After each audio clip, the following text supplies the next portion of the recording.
Dice la palabra de Dios, los primeros 6 versos de Romanos 15. Así que los que somos fuertes debemos soportar las flaquezas de los débiles y no agradarnos a nosotros mismos.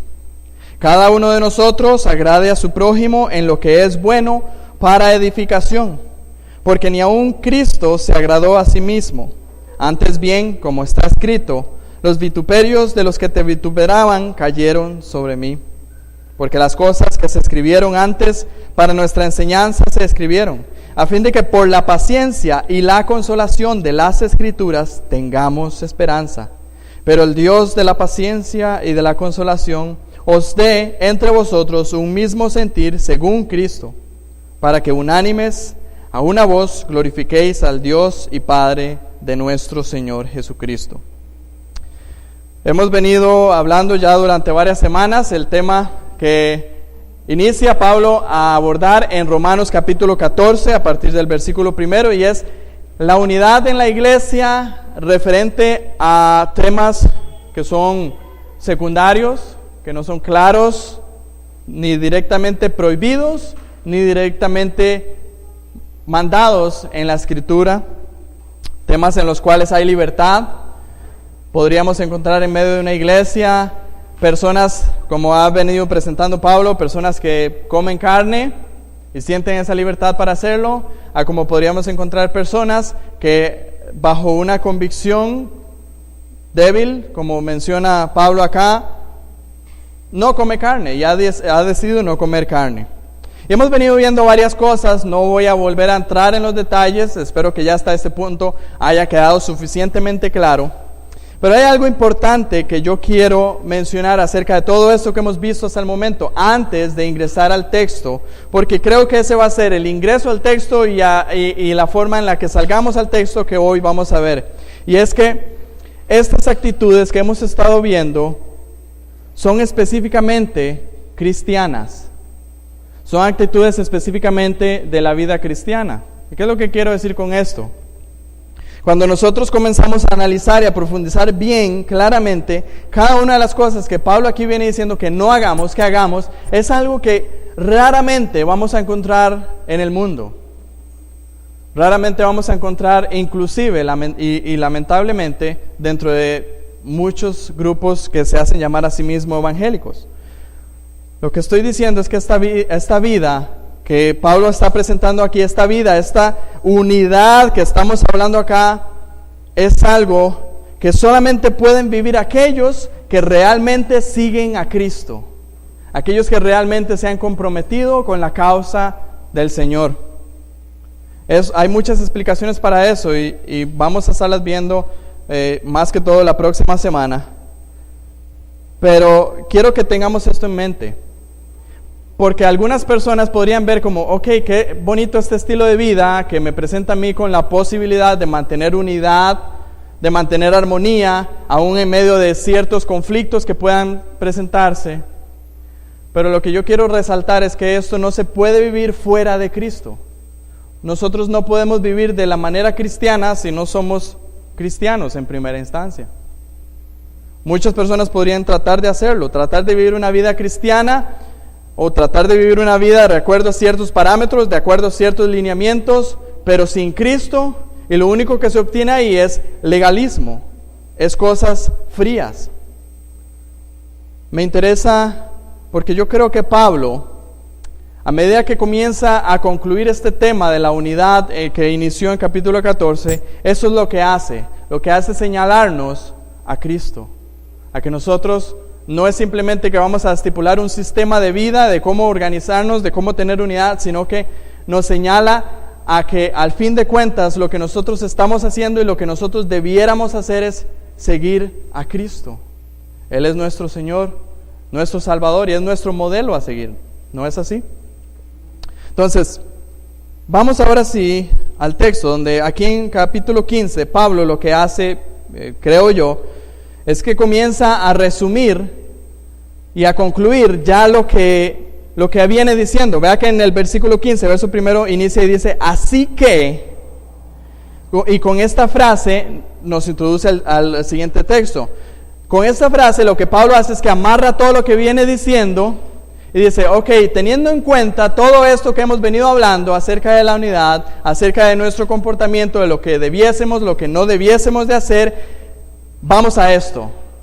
Concluyamos en esto. Entendamos esto. Hay varias cosas que Pablo quiere que entendamos acá. En resumen, le podría decir que Pablo quiere, a la luz de los primeros 2 versículos, Pablo quiere que nosotros busquemos el agradar a nuestro prójimo. Y nos da una razón. En el verso 3 nos dice que la razón fundamental y principal por la cual nosotros debemos de buscar agradar a nuestro prójimo es porque Cristo mismo no se agradó a sí mismo.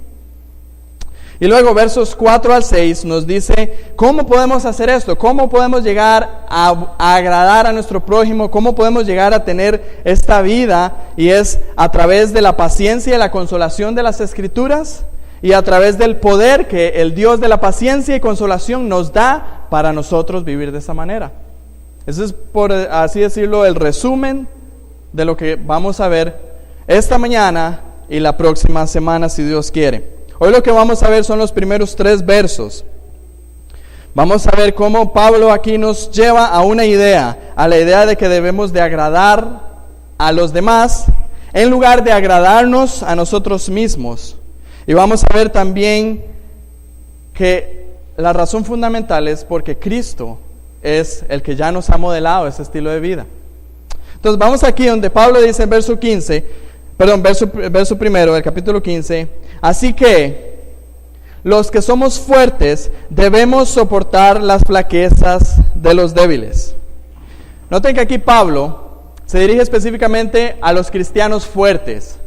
Ya hemos visto y hemos especificado que aquí se está refiriendo a esos cristianos, no que sean mejores que nadie, sino que simplemente por la gracia de Dios han alcanzado un nivel de madurez y entendimiento y aplicación de la Sagrada Escritura a ciertas cosas que tal vez otras personas no lo han hecho, a ciertas cosas secundarias. Ya eso lo hemos visto claramente, y es muy interesante notar aquí que Pablo mismo se incluye dentro de esos grupos. Vea que dice, así que los que somos fuertes, y Pablo da una indicación. Nosotros que somos fuertes, tenemos un gran privilegio. Somos fuertes, no porque nosotros hayamos adquirido esa fortaleza, sino porque el Señor nos la ha dado, y tenemos un gran privilegio. Pero ¿saben qué? También tenemos una responsabilidad. Vea lo que dice, los que somos fuertes debemos soportar las flaquezas de los débiles. Esta frase, debemos soportar, la palabra debemos viene de la idea de una deuda. Esa debemos es un deber que se convierte en una deuda, que se convierte básicamente o claramente en una obligación. Esta misma palabra aparece en Romanos 13:8, donde nosotros leemos, no debáis a nadie nada. En otras palabras, Pablo lo que está diciendo es que ustedes y nosotros, aquellos que somos fuertes, que el Señor nos ha permitido tener una mayor comprensión y aplicación de la palabra, nosotros tenemos una deuda hacia nuestros hermanos que son débiles. Tenemos una deuda y tenemos que pagar esa deuda. Ya hemos hablado varias veces que debemos de pagar lo que debemos. Entonces, Pablo dice, ¿eres fuerte? ¿Piensas tú que tienes esa fortaleza que el Señor te ha dado? Bueno, también tienes una deuda para con tu hermano.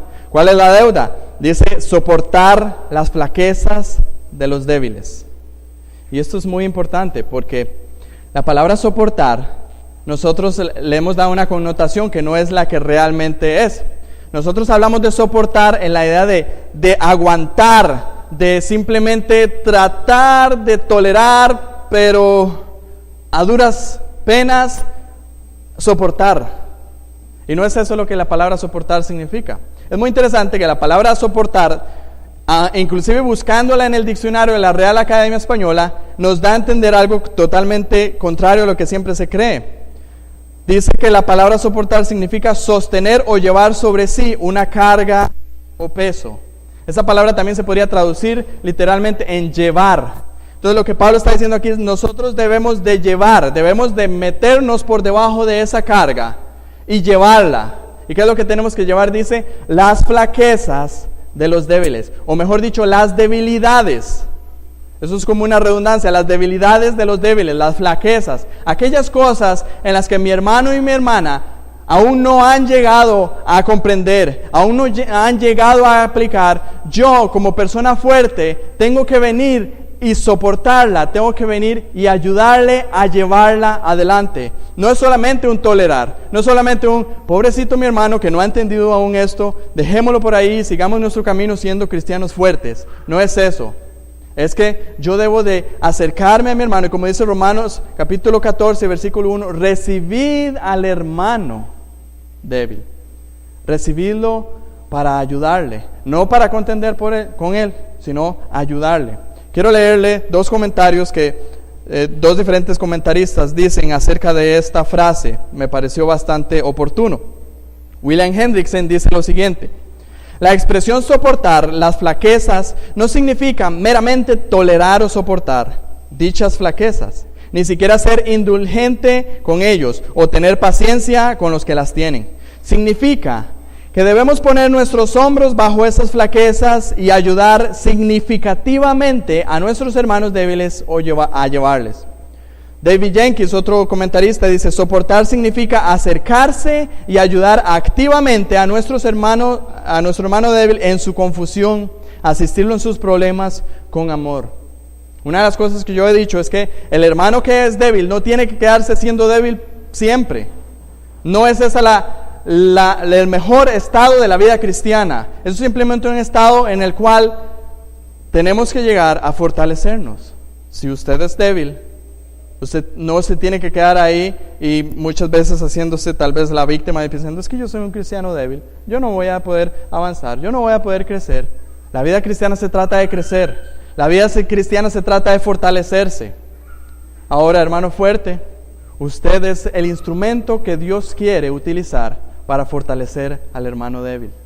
Por lo tanto, Dios dice a través del apóstol Pablo: los que somos fuertes debemos de soportar las flaquezas de los débiles. Somos nosotros.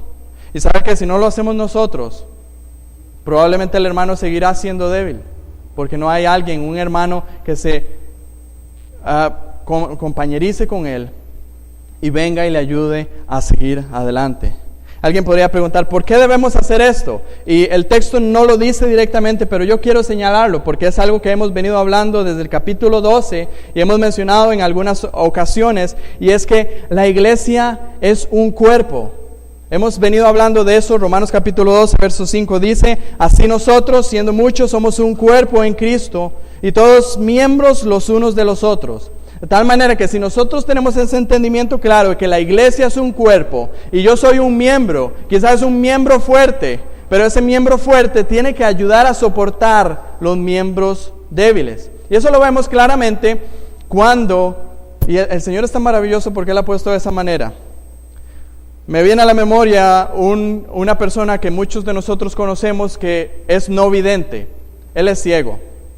Pero esa persona no puede ver, tiene una debilidad, pero tiene una gran fortaleza. Tiene un oído, que lo que tiene en el oído soporta la debilidad que tiene en la vista. Es esa imagen lo que Dios quiere que nosotros hagamos como cuerpo de Cristo. Vamos un momento a 1 Corintios capítulo 12, porque vean que no solamente la imagen que estoy representando en esos momentos, sino que Pablo lo dice de una manera suficientemente clara. 1 Corintios capítulo 12, versos 20 al 27. Dice: pero ahora son muchos los miembros, pero el cuerpo es uno. Ni el ojo puede decir a la mano: no te necesito, ni tampoco la cabeza a los pies: no tengo necesidad de vosotros. Antes bien, los miembros del cuerpo que parecen más débiles son los más necesarios, y aquellos del cuerpo que nos parecen menos dignos, a estos vestimos más dignamente. Y los que en nosotros son menos decorosos, se tratan con más decoro. Porque los que en nosotros son más decorosos no tienen necesidad. Pero Dios ordenó, y quiero resaltar esta frase: Dios ordenó el cuerpo, dando más abundante honor al que le faltaba, para que no haya desaveniencia en el cuerpo, sino que los miembros todos se preocupen los unos por los otros. De manera que si un miembro padece, todos los miembros se duelen con él. Y si un miembro recibe honra, todos los miembros con él se gozan. Vosotros pues sois el cuerpo de Cristo y miembros cada uno en particular. Si hasta este punto hemos llegado con la idea correcta de que la iglesia es un cuerpo, de que nosotros somos un cuerpo y que hay miembros fuertes y hay miembros débiles, miembros fuertes, nosotros tenemos que soportar las debilidades, las flaquezas de los miembros débiles, porque así funciona la iglesia. La iglesia funciona a medida que sus miembros, a medida que cada uno colaboran y comparten los unos con los otros. Todos tienen que estar ahí. Y es muy interesante que la misma Escritura no solamente nos llama a los fuertes, sino a todos los creyentes. Gálatas capítulo 6, versículo 2. Sobrellevad los unos las cargas de los otros y cumplid así la ley de Cristo. O sea, cuando nosotros nos sometemos unos a otros, cuando nosotros soportamos y llevamos las cargas unos de los otros, los miembros fuertes de los miembros débiles, lo que estamos haciendo, según nos dice Gálatas 6:2, es cumplir así la ley de Cristo.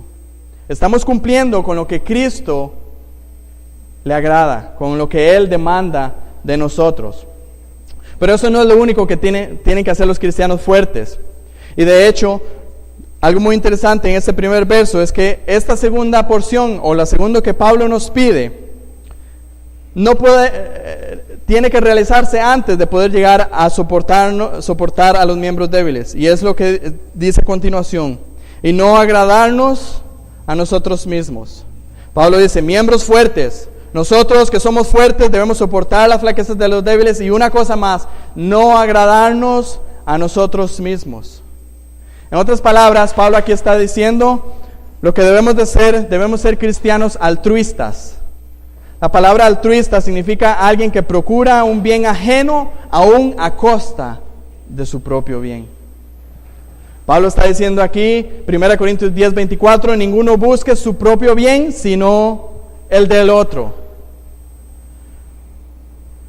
Y aquí es necesario que nos detengamos un momento y no pasemos muy ligero por esta frase. No agradarnos a nosotros mismos. Porque esto va completamente en contra de nuestra naturaleza. Nosotros por naturaleza somos egoístas.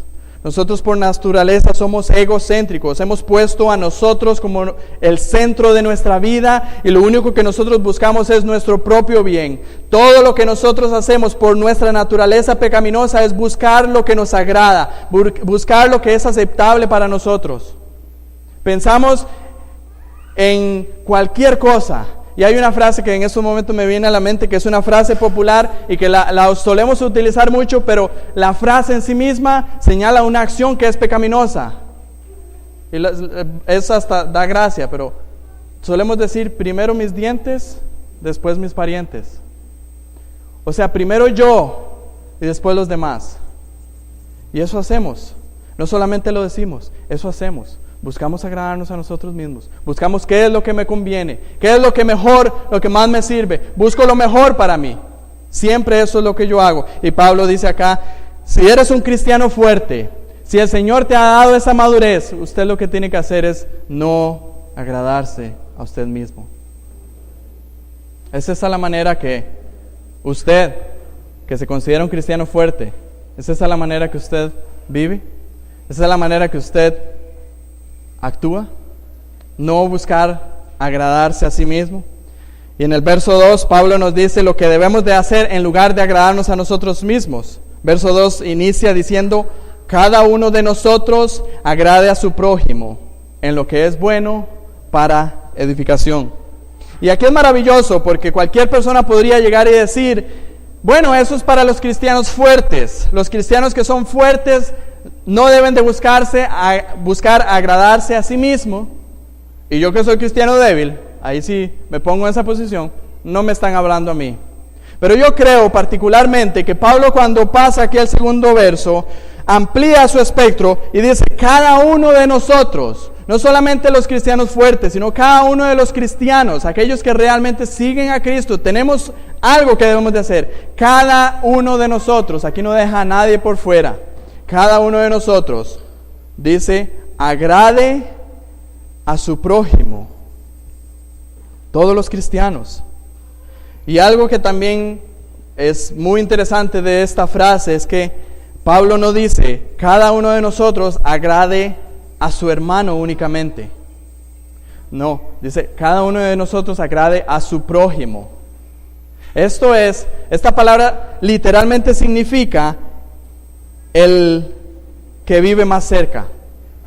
Eso significa la palabra prójimo, el que está más cerca. De tal manera que lo que Pablo está diciendo aquí es que no solamente algo es una actitud que debemos de tener hacia los demás cristianos, sino que es una actitud que debemos de tener hacia las demás personas. La persona que esté más cerca de usted lo que tiene que hacer es buscar agradar a esa persona. Ahora, aquí es importante hacer una aclaración, porque hasta el momento lo que he dicho podría tomarse y malentenderse de alguna manera. Hay un orden en el que nosotros debemos de buscar ser agradables. Primero que nada, y kilómetros por encima de cualquier otra cosa, debemos de nosotros ser agradables a Dios. Mateo capítulo 22, verso 37 nos dice claramente: amarás al Señor tu Dios con todo tu corazón, con toda tu alma y con toda tu mente. Nosotros nunca podemos poner el agradar a los hombres por encima del agradar a Dios. Lo dice claramente Gálatas 1:10. ¿Busco ahora el favor de los hombres o el de Dios? ¿O trato de agradar a los hombres? Pues si todavía agradar a los hombres, no sería siervo de Cristo.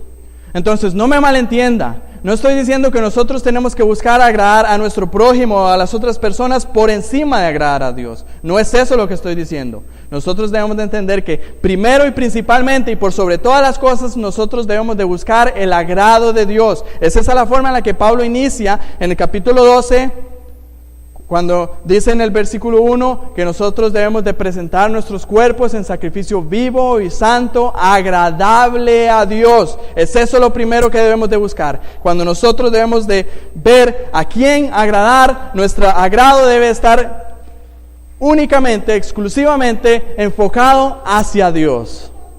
Eso es nuestra relación vertical. Eso sí, cuando llegamos nosotros y tenemos que escoger entre agradarnos a nosotros mismos y agradar a mi prójimo, nosotros tenemos que buscar agradar a nuestro prójimo primero. Eso es lo que Pablo nos está diciendo acá. Eso se trata de cumplir con el segundo mandamiento: amarás a tu prójimo como a ti mismo. Eso, según 1 Corintios 13, es andar en amor. Ese es el amor verdadero, el no buscar su propio bien, sino buscar el bien de los demás. 1 Corintios 13:5 dice: el amor no hace nada indebido, no busca lo suyo, no se irrita, no guarda rencor. Y creo que vamos a un pasaje más, porque es muy importante. Vamos a Filipenses capítulo 2. Este pasaje es, como podríamos decirle, es el pasaje por excelencia de cuál debe ser nuestra actitud hacia las demás personas. Filipenses capítulo 2, versículos 3 y 4. Nada hagáis por contienda o por vanagloria, antes bien con humildad, estimando cada uno a los demás como superiores a él mismo, no mirando cada uno por lo suyo propio, sino cada cual también por lo de los otros. Dejemos el egocentrismo, dejemos esa vida egoísta que por naturaleza tenemos. Centrémonos primeramente en agradar a Dios y después agrademos a las demás personas. Dice Pablo, no mirando cada uno por lo suyo propio, sino cada cual también por lo de los demás. ¿Es esa la actitud que tenemos nosotros? Esa es la actitud cristiana, esa es la vida cristiana. Y algo que me interesa también resaltar de este texto que acabamos de leer, y es la motivación que hemos de tener nosotros. Porque alguien podría decir, ok, ya me han dicho cómo debo de hacerlo, pero puede que usted lo haga de una manera sin deseo de hacerlo, simplemente por cumplir externamente, o solamente por buscar gloria y que los demás digan, miren a fulanito, miren qué altruista que es, se da a los demás. Pero lo que hay de fondo es un deseo de buscar gloria para sí mismo. Por eso Pablo dice aquí, nada hagáis por contienda o por vanagloria, antes bien con humildad. Esa debe ser la actitud, una humildad que nos lleva a nosotros a agradar a las demás personas por encima de nosotros. Ahora Pablo hace también una aclaración que es bastante buena que la haga. Porque no es que nosotros debemos de agradar a las demás personas en cualquier deseo o cualquier intención que las demás personas tengan, porque puede que el agrado de esa persona resulte en algo pecaminoso. Pablo dice aquí en el verso 2, cada uno de nosotros agrade a su prójimo en lo que es bueno. No debe ser en algo que vaya a resultar ser lo contrario, malo. ¿Qué es lo bueno? La palabra bueno significa aquello que siendo bueno en su carácter y constitución es beneficioso en sus efectos. O sea, es algo que es bueno en sí mismo y es algo que tiene efectos buenos. Eso debe ser el agrado que nosotros debemos de buscar. Un ejemplo de esto puede ser lo que ya nos dijo Pablo en el capítulo 14, verso 21. Bueno es no comer carne, ni beber vino, ni nada en que tu hermano tropiece o se ofenda o se debilite. En otras palabras, debemos de procurar agradar a nuestro hermano. ¿Cómo? Evitando que mi hermano se entristezca por una acción que yo hago. Evitando que mi hermano se debilite o que mi hermano aún caiga en pecado por una acción que yo haga. Esa es la manera de yo no agradarme a mí mismo y buscar el agrado de mi hermano. No solamente dice en lo que es bueno, sino que también dice para edificación. En otras palabras, debemos de agradarle en cualquier cosa que construya su crecimiento espiritual. Hay algo en lo que puedo yo no agradarme a mí mismo, buscar el agrado de las demás personas y que eso resulte en que esa persona crezca espiritualmente. Ya Romanos 14 también nos dijo Pablo en el verso 19, sigamos lo que contribuye a la paz y a la mutua edificación. 1 Corintios 10, 24, ninguno busque su propio bien, sino el del otro. Eso es un estilo de vida en el cual debemos de eliminar el egocentrismo. Y algo que me gusta a mí del apóstol Pablo es que hasta este punto Pablo viene y nos introduce a algo que, como ya les dije, va en contra de nuestra naturaleza, va en contra de lo que muchas veces nosotros es nuestro estilo normal de vida. Y Pablo no pone esto y eleva como una barra muy alta a la cual nunca nadie llega, sino que él mismo nos demostró en su vida ser un ejemplo de esta realidad. Quiero que me acompañen a 1 Corintios capítulo 10 y verso 33.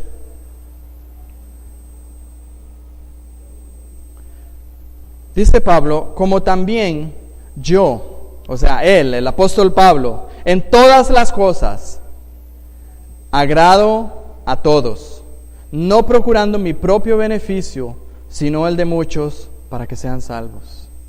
No solamente eso, vayamos un capítulo atrás, capítulo 9, versos 19 al 22. Este es el mismo apóstol que dice, por lo cual, siendo libre de todos, me he hecho siervo de todos para ganar al mayor número. Detengamos ahí. Pablo dice, yo tengo mis libertades, tengo mis beneficios, mis derechos, pero aún así yo he determinado el no agradarme a mí mismo, sino agradar a los demás con un fin que es bueno, un fin que es de edificación. ¿Y qué mejor fin que la salvación? Y Pablo continúa en el verso 20 diciendo, me he hecho a los judíos como judío para ganar a los judíos, a los que están sujetos a la ley, aunque yo no esté sujeto a la ley, como sujeto a la ley, para ganar a los que están sujetos a la ley. Y a los que están sin ley, como si yo estuviera sin ley, no estando sin ley de Dios, sino bajo la ley de Cristo, para ganar a los que están sin ley. Me he hecho débil a los débiles para ganar a los débiles. A todos me he hecho de todo, para que de todos modos se salve a algunos. Y esto hago, quiero leer el 23, y esto hago por causa del Evangelio, para hacerme copartícipe de él. Esto es algo maravilloso. Cuando nosotros tomamos esa actitud de nosotros no agradarnos a nosotros mismos y agradar a los demás, podríamos, y de hecho Pablo lo dice, estamos haciéndonos copartícipes del Evangelio. Usted sabe que por esa actitud egocéntrica, por esa actitud de pensar solamente en usted y no pensar en los demás, de no agradar a los demás, puede que usted esté siendo un estorbo para el Evangelio. Pero aquí Pablo nos está mostrando un estilo de vida, la cual puede ser copartícipe del Evangelio. Otras personas podrían llegar a ser salvas, podrían llegar al conocimiento, al entendimiento del Evangelio, si nosotros tuviésemos la actitud de no buscar agradarnos a nosotros mismos, sino agradar a los demás. Esto que Pablo está diciendo es un estilo de vida que agrada a Dios, que exalta a Cristo. Y Pablo no solamente lo dice, sino que también lo hace. Y hay una razón por la cual Pablo podía llegar a subir hasta este estándar, hasta esta barra. Y es que Pablo era un imitador de Cristo. Pablo era un fiel seguidor de Cristo. 1 Corintios 11:1, Pablo dice: sed imitadores de mí, así como yo de Cristo. Pablo era una persona que seguía a Cristo y cumplía con lo que Cristo ordenaba. Y es a eso a lo que ahora Pablo nos dirige. Esto realmente se trata de una cosa: de seguir a Cristo. Verso 3. Pablo nos da una razón de por qué debemos de vivir de esa manera. Porque ni aun Cristo se agradó a sí mismo. Esto es muy interesante. Pablo nos dice, esto no es algo que Dios nos ponga a hacer, de lo cual Él mismo no haya sido partícipe. Dice, porque ni aun Cristo. Yo quiero que nos quedemos un momento en esta frase, ni aun Cristo. Si hay una persona que tiene todo derecho de buscar agradarse a sí mismo, es Cristo. Él es Dios. Él dice, Colosenses capítulo 1, verso 16, que en Él fueron creadas todas las cosas, las que hay en los cielos y las que hay en la tierra, visibles e invisibles, sean tronos, sean dominios, sean principados, sean potestades, todo fue creado por medio de Él y para Él. Él es el que puede decir, todas las cosas que existen, agrádenme a mí. Él puede decir esas cosas, porque Él es Dios. Él es el digno de recibir toda honra, de recibir toda gloria, de recibir todo agrado. Él puede decir, todas las cosas, alaben a Jehová, todo lo que respira. Él puede decir eso. Pero dice Pablo, ni aun Cristo, ni aun Él que podía agradarse a sí mismo, decidió agradarse a sí mismo. Él renunció en algún momento a agradarse a sí mismo. ¿Cómo hizo eso? Y yo quiero que nos centremos en esto. ¿Cómo hizo Cristo? Él no se agradó a sí mismo. Primero que nada, Filipenses 2, del 6 al 7, nos dice que Él, siendo en forma de Dios, no estimó el ser igual a Dios como cosa a que aferrarse.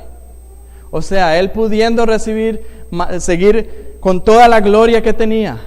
Esa gloria, los ángeles, los querubines alrededor, cantando santo, santo, santo, alabándole y adorándole.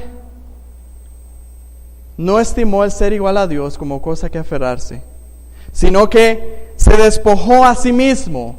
Ese agrado que Él tenía ya en los cielos, con Dios su Padre, se despojó a sí mismo, tomando forma de siervo, hecho semejante a los hombres. Él no tenía la obligación, nadie le obligaba a Él a dejar eso y venir acá, pero Él lo hizo. Ya tan solo con eso, que el Dios se hizo carne, se hizo hombre y habitó entre nosotros, eso nos da a nosotros el entendimiento de que Jesús no se agradó a sí mismo. Pero no solamente eso, sino que Él renunció, aún estando en esta vida, a la autogratificación, no solamente al tomar forma de siervo, sino que estando en la condición de hombre, no buscó su propio bien. Alguien podría decir, bueno, entonces Cristo, la segunda persona de la Trinidad, va a tomar forma de hombre, pero lo vamos a ver nacer como rey y ser adorado como rey aquí en la tierra y ser exaltado como rey y tener todas las riquezas como rey, pero eso no es lo que nos revela la palabra de Dios. Desde su mismo nacimiento fue un nacimiento en el cual no se agradó a sí mismo. Fue un nacimiento humilde. fue un nacimiento bastante pobre. Y no solamente en su vida. Él mismo lo declaró y él dijo, yo no busco mi propio bien. Yo no busco agradarme a mí mismo. Y yo quiero que veamos esto. Acompáñenme por favor y vamos a hacer un repaso fugaz por el libro de Juan. Empecemos por capítulo 4 y versículo 34. Juan capítulo 4 y verso 34. Jesús les dijo, mi comida es que haga la voluntad del que me envió y que acabe su obra. Aquí Jesús está diciendo, yo no estoy buscando mi propio bien. Mi comida no es agradarme a mí mismo. Mi comida es agradar al Padre que me envió. Juan capítulo 5, verso 30. Jesús dijo, no puedo yo hacer nada por mí mismo. Según oigo, así juzgo. Y mi juicio es justo porque no busco mi voluntad, sino la voluntad del que me envió, la del Padre. Nuevamente aquí Jesús declara y habla claramente. Juan capítulo 6, verso 38. Porque he descendido del cielo, no para hacer mi voluntad, sino la voluntad del que me envió. Unas páginas más adelante, Juan capítulo 8, versículo 29. Porque el que me envió conmigo está, no me ha dejado solo el Padre, porque yo hago siempre lo que le agrada. Jesús, Cristo, no se agradó a sí mismo, Él agradó a su Padre. Y usted dirá, ok, tenemos que no se agradó a sí mismo, vino y tomó forma de siervo. Estando en la condición de hombre, no se agradó a sí mismo, y ni aún en su muerte se agradó a sí mismo. Ahí mismo estamos en Juan, vamos al capítulo 12, versos 27 y 28. Juan capítulo 12, versos 27 y 28. Aquí está Jesús, previo a ir a la cruz. Ahora está turbada mi alma. ¿Y qué diré? Padre, sálvame de esta hora, mas para esto para esto he llegado a esta hora. Padre, glorifica tu nombre. Esa es la intención de Cristo. Él en su muerte, Él podría haber dicho, Padre, mi alma está turbada, voy a sufrir, sálvame de esta hora. Y si Él hubiese querido, Él se salva de esta hora, porque Él es el Señor de señores, el Rey de reyes. Nadie le obligaba a ir a esa cruz, pero Él no se agradó a sí mismo y dijo, glorifícate, para esta hora he venido. Y vamos al huerto de Getsemaní. ¿Qué fue lo que Jesús dijo cuando estaba orando en Mateo capítulo 26, verso 39? Él se postró sobre su rostro orando y diciendo, Padre mío, si es posible, pase de mí esta copa, pero no se haga como yo quiero, sino como tú. No se agradó a sí mismo. Y otra vez fue y oró por segunda vez diciendo, Padre mío, si no puede pasar de mí esta copa sin que yo la beba, hágase tu voluntad. Por eso aquí mismo Pablo dice en este Romanos capítulo 15 y versículo 3, antes bien, Cristo no se agradó a sí mismo, antes bien, como está escrito, los vituperios de los que te vituperaban cayeron sobre mí.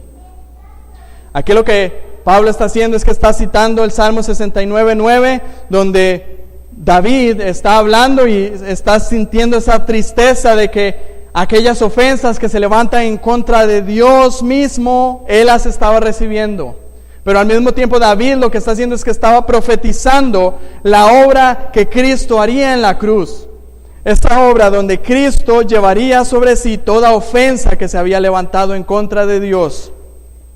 Al que no conoció pecado, por nosotros lo hizo pecado.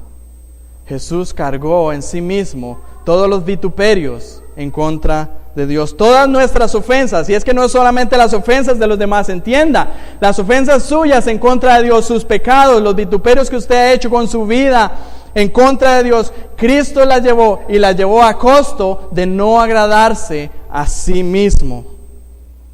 Entonces pensemos esto, Cristo no se agradó a sí mismo, Él agradó al Padre. Y en eso trajo grande beneficio y grande bendición a nosotros. ¿No es así? Por su obra nosotros recibimos salvación, recibimos bien y recibimos edificación. Entonces, eso es lo que nosotros tenemos que hacer también. Nosotros no debemos de buscar agradarnos a nosotros mismos, sino que debemos de buscar, como Jesús, primeramente agradar a Dios y en ello agradar a nuestro prójimo en lo que es bueno y en lo que sirve para edificación. Jesús se pone aquí como nuestro ejemplo supremo, como nuestro ejemplo máximo. Y a la persona que en este lugar pueda decir, yo he seguido a Jesús tal y como Él me ha demostrado ese ejemplo, bueno, pues ya debería estar glorificado allá con Cristo.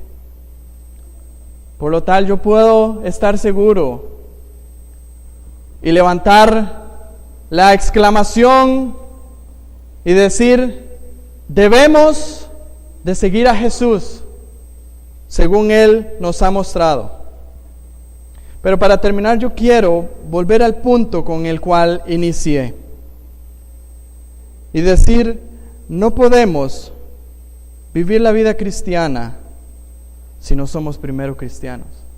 Quiero decirle de otra forma, usted no puede seguir el ejemplo de Cristo si primero usted no es cristiano, si primero usted no sigue a Cristo.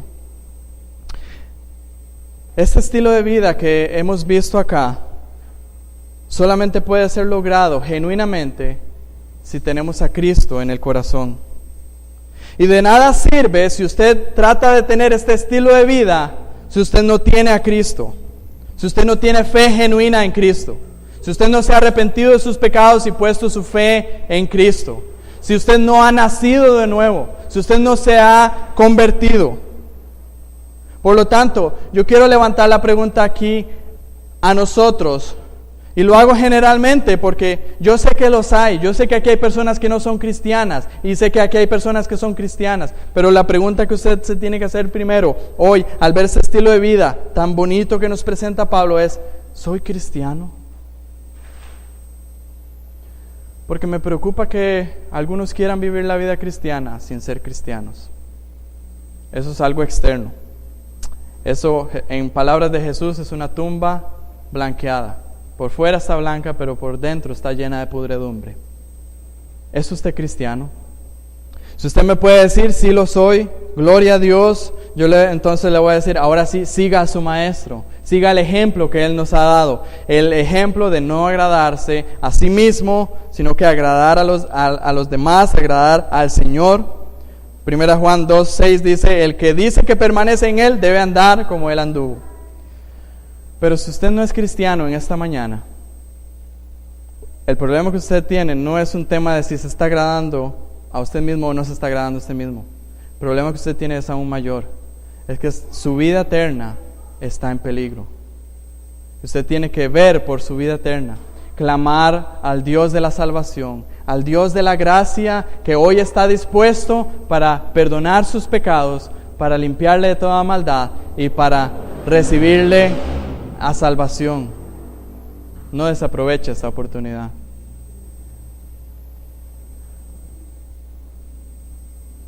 Vamos a orar. Padre bueno, gracias por darnos tu palabra, siempre viva, siempre eficaz, siempre oportuna.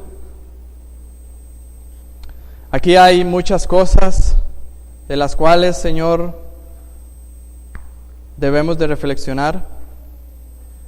Primeramente, aquella persona que aún no se ha puesto a cuentas contigo, que tal vez pueda estar muy cómodo con su vida, pero si su vida está fuera de ti, de nada vale.